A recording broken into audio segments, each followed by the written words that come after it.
Hey,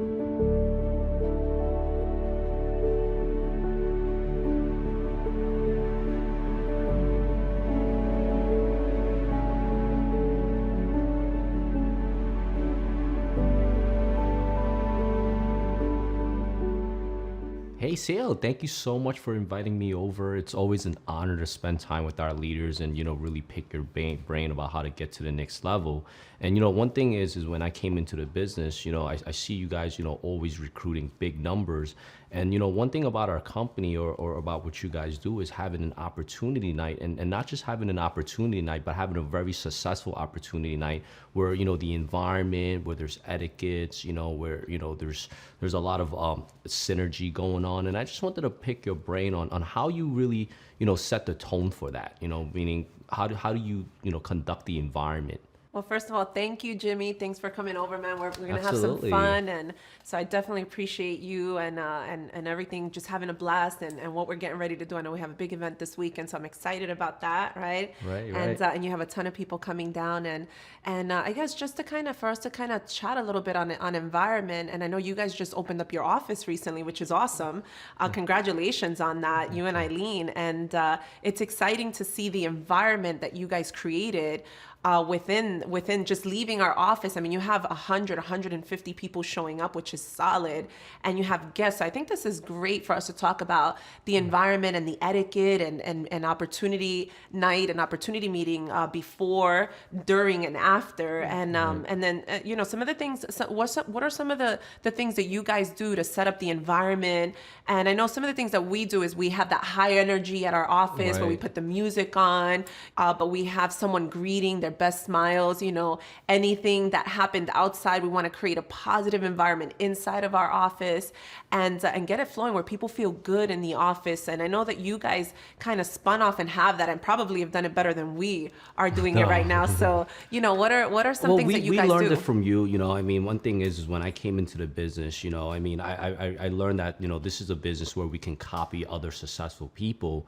And, the beauty about when we joined your team and your office and your hierarchy was that, you guys were already successful and you guys already created the environment where it was conducive to growth. I saw the dress code, everyone was business professional. Everyone was dressed sharp, everyone was on time. I think that's very important, showing up to the business opportunity meeting early and making sure that I saw that you had a lot of people helping you set up. And you always had 200, 300 people, in every training, every opportunity meeting. And that was, that was what sold me into the business. And that's what really convinced me that, hey, you know what, that's how you do Primerica. And that's the way you build Primerica, by having a lot of people, by having a positive environment. I saw, one thing you always talk about is being a student, having a pen and paper and being ready to learn. And, I learned a lot of, the fact that positive attitude. I've always seen you smiling on stage, greeting new people, greeting leaders. You were the first one there and the last one to leave. And, really developing that entrepreneur mindset, for us to follow. Because, one thing is that, I saw you and Glenn, being very successful business owners. And we wanted to copy that. We wanted to mirror that. And really, when we saw the opportunity meeting and how smooth it ran, it kind of gave us the blueprint for us to follow, and that's the reason why, we're very coachable to you guys. And my question is, what do you do after the opportunity meeting? Yeah, you wanna prepare, especially right after the opportunity meeting. You have guests, and then when you have a team of people, the most important part of the opportunity meeting is the guest, right? Right. Is and the people there, and it's a team sport, so you gotta get everyone on the same page. I know we do a lot of training on that at our office, where we go, hey guys, we're gonna meet with the new guest right after, and the first question should be not what do you think, Right, It shouldn't right. be what do you think. It should kind of be like, hey, what'd you like most about the opportunity? What'd you like most about what you saw? I think that's a great question. So we really do a little training on that, and then see what our guests liked most about what they saw in the opportunity meeting and play off of that. Want to make sure that maybe 30 minutes before the opportunity meeting, we're not talking about paperwork, and today it's not even paperwork. It's turbo apps and all Right, this right. stuff. We'll set up times individually, but when we're at that opportunity night, we really, really want to focus on the environment. We want to focus on getting new people off, to a fast start in essence. So what are some of the things that you guys are doing to get people down to your office? Like, I know you're big at rallying.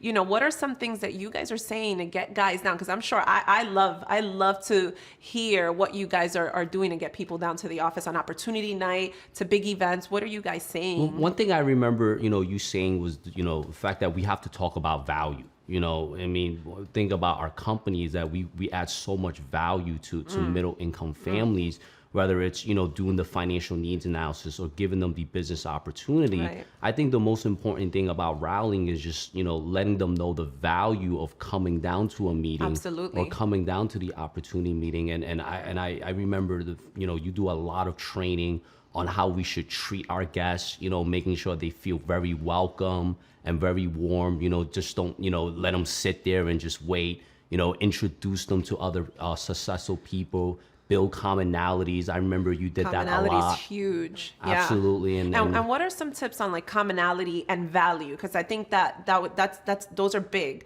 Like, what are some of the things that we say, like we do that we can that add value to our opportunity? First of all, our opportunity is amazing. Absolutely. And then what are some things that we do to add to bring that commonality, to find, people that are like other people? Maybe they're a teacher, introduce them to a teacher and stuff like that. So what are some things that you guys do with that? Well, one thing is that like what you just said, occupation and occupation, that, if a teacher, comes down to check our opportunity meeting, the beauty about Primerica is we have the best part-time opportunity and the best full-time opportunity. Yeah. So we're able to, really find another teacher to kind of sit down and talk to a teacher, whether it's a police officer, Right. Talking to a police officer.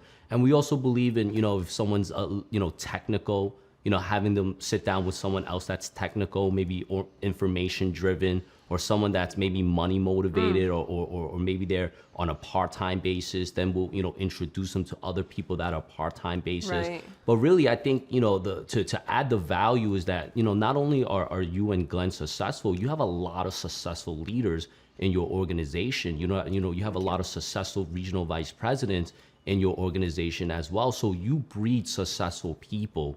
And I think that when success is contagious, when someone brand new comes in, they want to come into an opportunity meeting where the environment is positive, Yeah. which you set, 100%. where everyone's here for a purpose, Right. and we see that, we've been, very coachable, and we remain coachable because we just want to follow the system. Well, you guys are doing an amazing job, and I remember, and we're just so excited to just be blessed to be working with you guys. Seriously, Same and, here as well. and have you in our lives. And I know that it's interesting because the first time, I'm sure it happened to you. I'm sure the same thing was for you. The first time we sat in an opportunity meeting, I remember it was different. Right. You're used to corporate or maybe a job, and it's a one-on-one interview. Yeah. And at opportunity night, now you're in a group setting. Right, And I right. just remember walking in a room. They sat me right at the front. Right. I remember the person called me and said, the person who invited me say, hey, make sure you dress sharp. I'm going to introduce you to the regional vice president. But I remember it can feel not awkward, different, when you're sitting there, and now you have these different speakers who do an amazing job. They're talking about our opportunity. They're talking about who we are, the credibility, all of this stuff. And I remember just feeling like, oh wow, there's room for me here, but it just felt different. What are some of the things that you guys do to make people feel warm when they're walking into a room like that? I'm sure you felt the same way, because I remember your opportunity the first time you came down. When I did that, when I came down, you made me feel very accepted. Even though I wasn't dressed, you didn't really beat me down. You kind of lifted me up and kind of walked me through on why I should come up in a business professional, why I should have a suit and tie. Because a lot of times when people, like you said, come from corporate America or an employee, they're not used to dressing sharp. You know, they're used to just maybe jeans or a t-shirt, but now we're in finance, we're in business, Yeah. you know, and you teach that a lot, you know, and we kind of mirror that where, you know, our goal is to make them feel accepted and make them feel loved, you know. And even if, you know, like one thing is you teach us how to have people skills, building relationships, you know, asking the right questions, you know, like, hey, you know, what are some of your goals and dreams, you know, like, you know, what are some of the things you like to do, you know. And I think that's very important, you know, asking about their family or their spouse, you know. And I see that, you know, you glue a lot of people together where, you know, and I think one thing is you're genuine, you know, and I think that adds a lot because, you know, when when you talk to me, yeah, thank you. you know, when you talk to me, and that's why I know that every time you know, you tell me to do something, you know, it really benefits us, and we know that, and we see that, you know, just the fact that you're very genuine and you're very, you know, loving and warm, and we can see that, you know, it's not just what you say, it's how you treat us, you know, it's what you do for us behind the scenes. And I think, you know, even for a brand new person, you know, we got to be able to, you know, eject that into them where they feel that. Yeah, Absolutely. thank you for that. And Absolutely. it's got to be a natural process, Right. and making people feel good, and also setting up that expectation where people feel that they are, you know, coming down and setting that up. Jimmy, I know we got to get ready for op night tonight, and it's so much fun doing what we do, and I'm just so proud of what you're doing and what's happening right now in your business. So definitely thanks. We're Thank you gonna grab for some allowing food me before. over. Okay? Thank you for inviting me over. I got Thank so you. much notes from that. Thank you so much. Yeah, Thank you very thanks, much. Jimmy. All right.